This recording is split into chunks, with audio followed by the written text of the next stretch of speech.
नमस्कार दोस्तों, आप लोगों का बहुत बहुत स्वागत है आपके अपने यूट्यूब चैनल पर। दोस्तों, आज की इस वीडियो में जितने भी फ्रेंड्स लोग आने वाले सभी अपकमिंग रेलवे एग्ज़ाम की तैयारी कर रहे हैं, दोस्तों चाहे आप आरपीएफ एसआई कांस्टेबल की तैयारी कर रहे हो, चाहे एनटीपीसी ग्रुप डी की तैयारी कर रहे हो, दोस्तों चाहे आप लोग एएलपी टेक्नीशियन की, दोस्तों रेलवे के इन सभी एग्ज़ाम्स में सामान्य विज्ञान यानी जनरल साइंस भी पूछा जाता है। तो दोस्तों इसी टॉपिक पर आधारित आज के इस वीडियो में हम लोग सामान्य विज्ञान से संबंधित फिजिक्स की क्लास करने वाले हैं।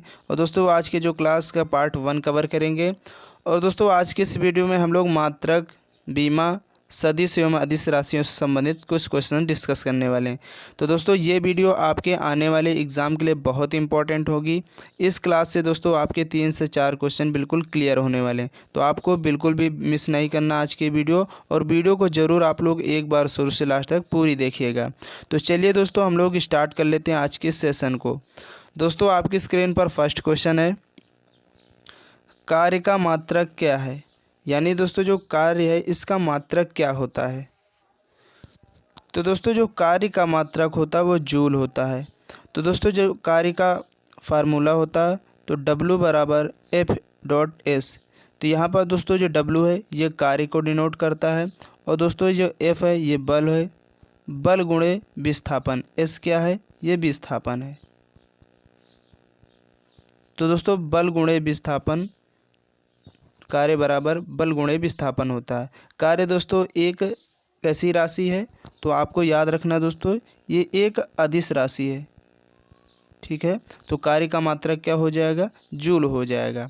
चलिए इसके बाद नेक्स्ट क्वेश्चन है, प्रकाश वर्ष किसका मात्रक है? दोस्तों काफ़ी बार आपकी परीक्षा में आया हुआ है प्रीवियस ईयर में। तो आपको याद रखना दोस्तों जो प्रकाश वर्ष है ये किसका मात्रक है? तो दोस्तों ये दूरी का मात्रक है। तो इस क्वेश्चन का राइट आंसर ऑप्शन ए हो जाएगा। इसके बाद नेक्स्ट क्वेश्चन है, निम्नलिखित में से कौन सी मात्रा जड़त्व की माप है? बहुत दोस्तों ये भी क्वेश्चन बहुत इंपॉर्टेंट है, क्योंकि आपकी पिछली परीक्षा में पूछा जा चुका है कि कौन सी ऐसी मात्रा है जो जड़त्व की माप कहलाती है। देखो कि क्वेश्चन को कैसे घुमाया है, यहाँ मात्रा शब्द जोड़ दिया है, यहाँ से बच्चे जो है कंफ्यूज हो जाते हैं। तो आपको बिल्कुल भी नहीं कंफ्यूज होना है। यहाँ जड़त्व की माप पूछा, तो दोस्तों जो द्रव्यमान होता है, ठीक है, ये जड़त्व की माप होती है, ठीक है। जो गति का प्रथम नियम होता है उसको हम लोग जड़त्व का नियम भी बोलते हैं। तो आपको याद रखना है, इसका संबंध वहीं से है। तो इस क्वेश्चन का राइट आंसर ऑप्शन सी हो जाएगा। इसके बाद नेक्स्ट क्वेश्चन है, निम्नलिखित में से समय का मात्रक क्या नहीं है? दोस्तों यहाँ आप लोगों को बताना है कि इन 4 ऑप्शंस में से ऐसा कौन सा ऑप्शन है जिसमें समय का मात्रक नहीं दिया गया है। तो दोस्तों जो अधिवर्ष है ये समय का मात्रक है, आप लोग नोट भी करते जाइएगा। और जो चंद्रमा है ये भी समय का मात्रक है, लेकिन अभी हम लोगों ने पढ़ा है जो प्रकाश वर्ष है किसका मात्रक है? तो दोस्तों ये दूरी का मात्रक है, ठीक है, डिस्टेंस का। तो आपको याद रखना है। तो यहाँ पर इस क्वेश्चन का राइट आंसर ऑप्शन सी हो जाएगा। इसके बाद अगला क्वेश्चन है, पारसेक किसकी इकाई है? दोस्तों ये भी बहुत इंपॉर्टेंट है। दोस्तों जो डिस्टेंस के कुछ मात्रक हैं जो आपके एग्ज़ाम में अक्सर पूछे जाते हैं, जैसे पारसेक हो गया, प्रकाश वर्ष हो गया, ये दोनों बहुत इंपॉर्टेंट हैं। तो आपको याद रखना दोस्तों जो पारसेक है ये भी दूरी का ही मात्रक है, यानी दूरी की ही यूनिट है। तो इस क्वेश्चन का राइट आंसर ऑप्शन ए हो जाएगा। इसके बाद नेक्स्ट क्वेश्चन है, निम्नलिखित में से कौन सा एक सुमेलित नहीं है? आपको दोस्तों बताना है इन 4 ऑप्शंस में से ऐसा कौन सा ऑप्शन है जो गलत है, जिसका मेल सही नहीं है। तो चलिए हम लोग देखते हैं। तो दोस्तों यहाँ पर जो डेसिबल शब्द है ये ध्वनि की तीव्रता की इकाई है, बिल्कुल सही बात है। तो यहाँ पर ऑप्शन ए राइट हो जाएगा। अगर बात करें दोस्तों यहाँ अश्वशक्ति, ये भी दोस्तों शक्ति की इकाई, तो ये भी सही है। समुद्री मील, इसका संबंध किससे? दोस्तों ये सही बात है, नौ संचालन में दूरी की इकाई है। जो समुद्री मील होती है ये नौ संचालन में, यानी जो हमारे जो नेवी के जहाज़ होते हैं, नाव होती हैं, बड़े बड़े होती हैं, इनमें जो दूरी की इकाई होती है उसको हम लोग समुद्री मील बोलते हैं, ठीक है। अगर यहाँ पर बात करें दोस्तों सेल्सियस ये ऊष्मा की इकाई नहीं है। तो यहाँ पर जो सही जवाब हो जाएगा ऑप्शन डी हो जाएगा। अगर बात करें दोस्तों सेल्सियस किसकी यूनिट है, तो आपको याद रखना दोस्तों ये तापमान की यूनिट है, जबकि ऊष्मा की नहीं है। तो यहाँ पर इस क्वेश्चन का राइट आंसर ऑप्शन डी हो जाएगा। इसके बाद नेक्स्ट क्वेश्चन है ल्यूमेन किसका मात्रक है। ये भी बहुत इंपॉर्टेंट पूछा गया है, तो आपको याद रखना दोस्तों जो ल्यूमेन है ये किसका मात्रक है। तो दोस्तों जो ल्यूमेन है ये जो मात्रक है दोस्तों ज्योति फ्लक्स का, किसका, ज्योति फ्लक्स का मात्रक क्या होता है, तो ल्यूमेन होता है। तो आपको याद रखना है। अगर बात करें दोस्तों यहाँ ज्योति तीव्रता का मात्रक क्या होता है, तो आप लोग नोट कर लीजिएगा दोस्तों, इसका मात्रक होगा कैंडेला। ठीक है, इन दोनों बहुत इंपॉर्टेंट है। इसके बाद अगला क्वेश्चन है क्यूरी किसकी इकाई है। तो चलिए दोस्तों आप लोग बताइएगा जो क्यूरी है किसका मात्रक है। तो दोस्तों जो क्यूरी है ये रेडियो एक्टिव धर्मिता का मात्रक है। ठीक है, तो यहाँ पर इस क्वेश्चन का सही जवाब ऑप्शन ए हो जाएगा। इसके बाद नेक्स्ट क्वेश्चन है पास्कल किसकी इकाई है। यानी दोस्तों जो पास्कल है किसका मात्रक है, किसकी यूनिट है। तो आपको याद रखना दोस्तों जो पास्कल है ये दाब की यूनिट है। चलिए दोस्तों दाब का आप लोग फार्मूला बताइएगा। तो दोस्तों जो दाब बराबर होता है वो क्या होता है, बल बटे क्षेत्रफल। ठीक है, दाब की दोस्तों एक और यूनिट होती है, तो बल का मात्रक क्या होता है, तो न्यूटन होता है, और क्षेत्रफल का मात्रक क्या होता है, मीटर स्क्वायर होता है। तो यहाँ पर दाब की एक और यूनिट निकल आई क्या, दाब का जो मात्रक होता है न्यूटन प्रति मीटर स्क्वायर भी होता है। ठीक है, तो आपको याद रखना है। इसके बाद नेक्स्ट क्वेश्चन है कैंडिला मात्रक है। ये देखिए पूछ लिया गया आप लोगों से कैंडिला किसका मात्रक है। तो आपको याद रखना दोस्तों जो कैंडिला है ये किसका मात्रक है, ज्योति तीव्रता का। और ल्यूमेन किसका है, तो ल्यूमेन जो है दोस्तों ज्योति फ्लक्स का है। तो आपको याद रखना है। इसके बाद नेक्स्ट क्वेश्चन है जूल किसकी इकाई है। दोस्तों जो जूल है वो किसकी इकाई है। तो दोस्तों सभी को मालूम होगा ये कार्य और ऊर्जा दोनों की इकाई क्या होती है, जूल होती है। ठीक है, ऊर्जा की भी होती है और दोस्तों ये कार्य की भी यूनिट है। तो आपको इस बात को याद रखना है। इसके बाद नेक्स्ट क्वेश्चन है मात्रकों की अंतर्राष्ट्रीय पद्धति कब लागू की गई। यानी दोस्तों जो मात्रक थे इनकी जो अंतर्राष्ट्रीय इंटरनेशनल सिस्टम जो है कब लागू किया गया। तो दोस्तों ये 1971 में यानी 1971 ईस्वी में मात्रकों की अंतर्राष्ट्रीय पद्धति लागू हुई। तो आपको याद रखना ये भी पूछा गया, इसलिए मैंने आज की इस वीडियो में इस क्वेश्चन को भी ऐड कर लिया हूँ। नेक्स्ट क्वेश्चन है हर्ट्ज क्या मापने की यूनिट है। दोस्तों आप लोगों को अगर हमारी वीडियो पसंद आ रही तो वीडियो को लाइक कर देना ज़्यादा से ज़्यादा। आप लोग वीडियो को ज़रूर एक बार पूरी देखिएगा। 100% दोस्तों आज की इस वीडियो से 3-4 क्वेश्चन बिल्कुल आपके एग्ज़ाम में फंसने वाले हैं। तो नेक्स्ट क्वेश्चन है दोस्तों हर्ट्ज क्या मापने की यूनिट है। तो दोस्तों जो हर्ट्ज है इससे तरंगों की आवृत्ति मापी जाती है। तो यहाँ पर इस क्वेश्चन का राइट आंसर ऑप्शन डी हो जाएगा। इसके बाद अगला क्वेश्चन है विद्युत मात्रा की इकाई है। ठीक है, आप लोग बताइएगा दोस्तों जो विद्युत मात्रा ना करके यहाँ पर दोस्तों विद्युत धारा आप लोग सही कर लीजिए। टाइपिंग में मिस्टेक हो जाती है, उसके लिए दोस्तों मैं आप लोगों से सॉरी चाहूँगा, माफ़ी चाहूँगा। तो दोस्तों जो विद्युत धारा की इकाई होती है वो क्या होती है, सबको मालूम होगा एम्पियर होती है। ओम की न्याय से वी बराबर क्या होता है दोस्तों, आई आर होता है। ठीक है, वी क्या दर्शाता है दोस्तों, ये वोल्टेज हो गया, और ये आपका एम्पियर यानी धारा हो गई, करंट, और जो आप आ रही है रेजिस्टेंस है, प्रतिरोध है। ठीक है, तो आई बराबर यहाँ से क्या हो जाएगा आपका वी अपान आर। वोल्टेज और प्रतिरोध के अनुपात को हम लोग क्या बोलते हैं, धारा बोलते हैं। इसके बाद नेक्स्ट क्वेश्चन है एसआई पद्धति में लेंस की शक्ति की इकाई क्या है।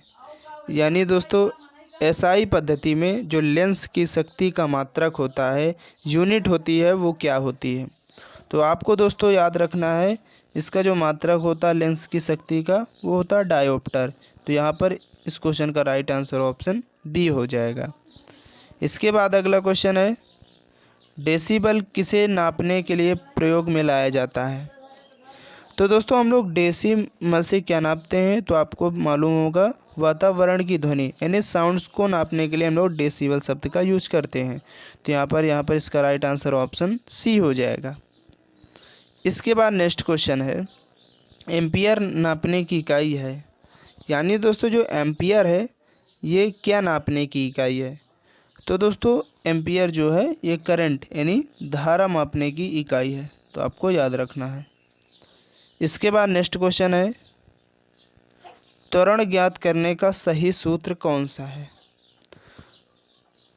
तो दोस्तों जो गति का प्रथम नियम है, ठीक है, v बराबर u प्लस ए टी, इससे दोस्तों आप लोग त्वरण ज्ञात करने का सूत्र निकाल सकते हैं। अब हमें त्वरण निकालना है तो पहले हम लोग u को इधर ले आएंगे तो v माइनस यू बराबर ए टी बचा। अब हमें a बराबर चाहिए तो a बराबर v minus you upon T. तो यहाँ पर कौन सा राइट आंसर हो जाएगा, चलिए देखते हैं। तो v minus option A right हो जाएगा, ठीक है, तो आपको याद रखना है। इसके बाद अगला क्वेश्चन है, पदार्थ के संवेग और वेग के अनुपात से कौन सी भौतिक राशि प्राप्त की जाती है। तो संवेग दोस्तों क्या होता है, p बराबर mv, ठीक है, p संवेग को हम लोग p से डिनोट करते हैं। संवेग क्या होता है, द्रव्यमान गुणे वेग, इसके गुणनफल को हम लोग संवेग कहते हैं। यहाँ पर हमें इन दोनों संवेग और वेग का अनुपात निकालना है।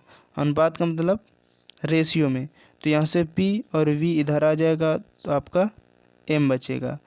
तो दोस्तों हम लोग संवेग और वेग के अनुपात को क्या कहते हैं, तो द्रव्यमान वाली राशि प्राप्त की जाती है। m आपका द्रव्यमान हो गया, p आपका संवेग, v आपका वेग हो जाता है। तो यहाँ पर इस क्वेश्चन का राइट आंसर क्या होगा, ऑप्शन सी हो जाएगा। चलिए इसके बाद नेक्स्ट क्वेश्चन है, यंग प्रत्यास्था गुणांक का एसआई मात्रक क्या होता है। तो दोस्तों आपको पहले यंग प्रत्यास्था गुणांक का सूत्र पता होना चाहिए, फार्मूला पता होना चाहिए। तो दोस्तों यंग प्रत्यास्था गुणांक को हम लोग ई से डिनोट करते हैं। तो ई बराबर क्या होता है, प्रतिबल बटे विकृति। तो दोस्तों यहाँ पर जो विकृति है ये एक ऐसी राशि है जिसका ना तो कोई मात्रक होता है और ना ही इसका कोई विमीय सूत्र होता है। तो इस बात को आप लोग याद रखिएगा, जो विकृति है इसका ना ही कोई मात्रक होता है और ना ही कोई इसका विमीय सूत्र होता है, क्योंकि जो विकृति होती है dl अपन l यानी लंबाई में परिवर्तन और उसकी मूल लंबाई। तो लंबाई का मात्रक यहाँ पर क्या हो जाएगा, मीटर होगा, और यहाँ पर भी मीटर हो जाएगा। तो मीटर से मीटर कैंसिल हो जाएंगे, तो इसीलिए इसकी कोई ना तो मात्रक होता है और ना ही कोई इसकी बीमा होती है, ठीक है, तो आपको याद रखना है। तो यहाँ पर बचा आप लोगों का दोस्तों क्या, प्रतिबल। तो प्रतिबल क्या होता है, बल बटे क्षेत्रफल। प्रतिबल बराबर क्या होता है, बल बटे क्षेत्रफल। तो बल का जो मात्रक होता है दोस्तों सीजीएस पद्धति में, सॉरी एसआई पद्धति में न्यूटन होता है, और बटे में क्या, क्षेत्रफल का मात्रक क्या होता है, मीटर स्क्वायर। तो यहाँ पर न्यूटन प्रति मीटर स्क्वायर, यानी यहाँ पर राइट आंसर ऑप्शन सी हो जाएगा। चलिए इसके बाद नेक्स्ट क्वेश्चन की तरफ बढ़ेंगे। निम्नलिखित युग्मों में से किन भौतिक राशियों के समान विमीय सूत्र नहीं है। यानी दोस्तों इसमें ऐसी कौन सी दो राशियाँ हैं जिस ऑप्शन में जिनके विमीय सूत्र समान नहीं है। तो चलिए हम लोग चेक कर लेते हैं। तो बल का मात्रा दोस्तों क्या होता है, बल का मात्रा क्या हो, सॉरी बल का सूत्र क्या होता है, द्रव्यमान गुणे त्वरण, यानी F बराबर ma। अब बल का जो है विमीय सूत्र हम लोग कैसे निकालें, m यानी द्रव्यमान को किससे, कैपिटल N से डिनोट करते हैं, और जो त्वरण है त्वरण का मात्रक क्या होता है, मीटर प्रति सेकंड स्क्वायर। तो मीटर दोस्तों क्या हो गया एल, और सेकंड तो टी माइनस टू। ठीक है, तो ये दोस्तों आपकी किसकी, ये बल का विमीय सूत्र हो गया। तो एम एल टी की पावर माइनस टू, ये बल का। और दोस्तों ताप बराबर क्या होता है, तो बल बटे क्षेत्रफल। आप लोग इसको नोट कर लीजिएगा, क्योंकि यहाँ पर जगह नहीं है तो इसको मैं कट करूँगा। इसके बाद आपको दाब की बीमा निकाल के दिखाने वाला हूँ। तो दोस्तों दाब बराबर क्या होता है, तो बल बटे क्षेत्रफल। अभी हम लोगों ने बल की बीमा निकाली एम एल टी की पावर माइनस टू। रुकिए, फिर दाब बराबर बल बटे क्षेत्रफल। तो बल की बीमा क्या होती, एम एल टी की पावर माइनस टू, और क्षेत्रफल का मात्रा क्या होगा, मीटर स्क्वायर। तो ये एल स्क्वायर हो जाएगी। तो जब एल स्क्वायर ऊपर आएगा तो माइनस टू हो जाएगा। तो माइनस टू में प्लस वन जाएगा तो माइनस वन बचेगा। तो दाब की जो बीमा बन जाएगी M L minus one T की पावर माइनस टू। तो चलिए यहाँ पर दाब की तो ये हो गई, बल की ये हो गई, और दाब की तो क्या बल और दाब की बीमाएं समान है, नहीं। तो यहाँ पर इस क्वेश्चन का राइट आंसर ऑप्शन ए हो जाएगा। ठीक है, कार्य कार्य एवं ऊर्जा इन दोनों की समान होती है। आवेग एवं संवेग की भी समान होती है। भार और बल दोनों बात ही एक ही है। ठीक है, तो ये केवल अलग अलग दिख रहे हैं, लेकिन इनका कार्य एक ही है, तो इसलिए इनकी विमीय सूत्र समान होंगे। बल एवं दाब अलग अलग हैं, तो इसलिए इनके विमीय सूत्र अलग होंगे। ठीक है, इसके बाद नेक्स्ट क्वेश्चन है, एक खगोलीय इकाई संबंधित है। यानी दोस्तों जो एक खगोलीय इकाई होती है वो क्या होती है, तो दोस्तों इस सूर्य एवं पृथ्वी के बीच की दूरी एक खगोलीय इकाई कहलाती है। तो यहाँ पर इस क्वेश्चन का राइट आंसर ऑप्शन ए हो जाएगा। इसके बाद नेक्स्ट क्वेश्चन है, निम्नलिखित में से कौन सी अविमीय राशि है, यानी जिसकी कोई बीमा नहीं होती। देखो अभी हम लोग आपको बताया है कि जो विकृति इसकी कोई भी बीमा नहीं होती। ठीक है, ये बीमाहीन राशि है और ना ही इसका कोई मात्रक होता है। चलिए इसके बाद नेक्स्ट क्वेश्चन है, निम्नलिखित में से कौन एक सदिश राशि नहीं है। दोस्तों इन ऑप्शंस में से बताना कौन सी ऐसी सदिश राशि नहीं है। दोस्तों जो संवेग है ये सदिश राशि है, वेग भी सदिश है, और कोणीय वेग ये भी सदिश है। यहाँ पर दोस्तों जो द्रव्यमान है ये एक अदिश राशि है। ठीक है, तो आपको याद रखना है।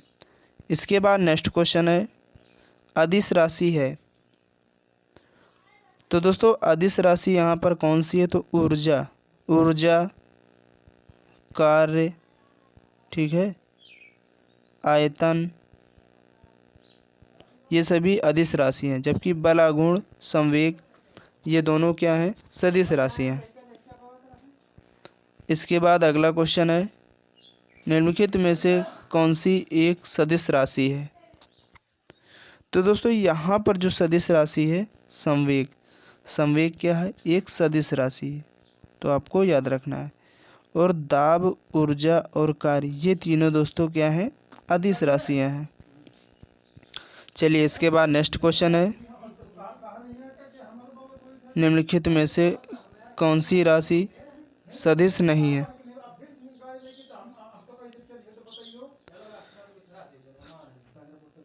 कौन सी राशि सदिश नहीं है, तो दोस्तों यहाँ पर जो है आयतन ये क्या है, एक अदिश राशि है।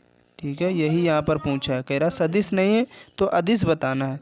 तो विस्थापन, वेग और बल ये तीनों क्या सदिश हैं, तो आपको याद रखना है।